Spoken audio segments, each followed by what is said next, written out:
ரீசெண்டாக பார்த்தோன்னா பழைய கடைக்கு போயிருந்தோம். அங்கே வந்துட்டு பார்த்தோன்னா இந்த சுவிட்ச் பாக்ஸ் இருந்துச்சுங்க. இது பார்க்க கொஞ்சம் கண்டிஷன் நல்லா தான் இருந்துச்சு. கேட்டு வாங்கிட்டு வந்தாச்சு வீட்டுக்கு. இதை வந்துட்டு அவங்க வந்து ₹40 சொல்லியிருந்தாங்க. நம்ம வந்து பேசி வாங்கிட்டு வந்தாச்சுங்க. வீட்டுக்கு வந்து செக் பண்ணுறப்ப இது பார்க்கறது கொஞ்சம் அவுட்லுக் நல்லா தான் இருந்துச்சு. அதில் ஃபியூஸ் மட்டும் இல்லை. சரி என்னடா இது அப்படின்னு சொல்லிட்டு பிரித்து பார்த்தலாம் அப்படின்னு சொல்லிட்டு ஃபஸ்ட்டு இதை ஓப்பன் பண்ணி பார்க்கணும். ஓப்பன் பண்ணி வேறு தான் உள்ள என்ன கண்டிஷனில் இருக்குது அப்படின்னு சொல்லிட்டு நமக்கு தெரியும். ஓப்பன் பண்ணி பார்த்தோன்னா இதில் வந்து எந்த டேமேஜும் இருக்க மாதிரி தெரியல. எல்லா சர்க்யூட்டுமே ஓரளவுக்கு பக்காவாக தான் இருக்குது. ஸோ இதில் வந்துட்டு நம்ம எதுவும் பெருசாக ரெடி பண்ண தேவை. நமக்கு வந்துட்டு இந்த பவர் கேபிள் மட்டும் போட்டு ஜாயின் பண்ணாலே போதும்னு சொல்லிட்டு நான் நினைக்கிறேன். மேபி சுவிட்ச் ஏதாவது ஃபால்ட் இருந்தால் இருக்கலாம். ஃபஸ்ட் நம்ம போட்டு செக் பண்ணி பார்க்கலாம். அதுக்கு வந்துட்டு அங்கேருந்தே ஒரு கேபிள் எடுத்துருந்தாச்சு. இதை வந்துட்டு நம்ம சும்மா தான் வாங்கிட்டு வந்தோம். அங்கேருந்து அவங்ககிட்ட வாங்கிட்டு வந்து அந்த கேபிள் போட்டு ஃபுல்லாக சால்ட்ரிங்லாம் பக்காவாக பண்ணியாச்சுங்க. சால்ட்ரிங்லாம் பக்காவாக பண்ணதுக்கப்புறமேட்டு அது ஓடுதான் என்னன்னு சொல்லிட்டு தெரில.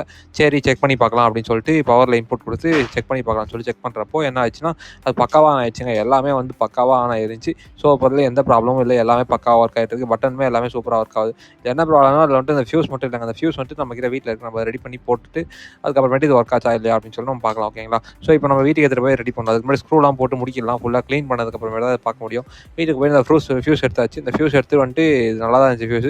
இந்த ஃபியூஸை போட்டு செட் பண்ணதுக்கப்புறம் அது கவர் அதுக்கு இல்லை. ஸோ நம்ம ரெடி பண்ணி கவருமே போடலாம்னு சொல்லிட்டு ஃபியூஸ் போட்டு செக் பண்ணுறப்போ சார்ஜுமே நமக்கு பக்காவாக ஆயிடுச்சுங்க. அப்போ வந்துட்டு ஃபுல்லாகவே பக்காவாக ஒர்க் ஆகுது. அது கவருமே ரெடி பண்ணி போட்டு. ஸோ இதை வந்துட்டு ₹40 வாங்குறது ஒர்த்தா இல்லைன்னு சொல்லி நீங்கள் தான் சொல்லணும். இந்த மாதிரி நிறைய இன்ட்ரெஸ்டிங் டெக்னாலஜிலாம் பார்க்கணும். மறக்காம ஃபாலோ பண்ணிச்சோங்க. பார்க்கலாம்.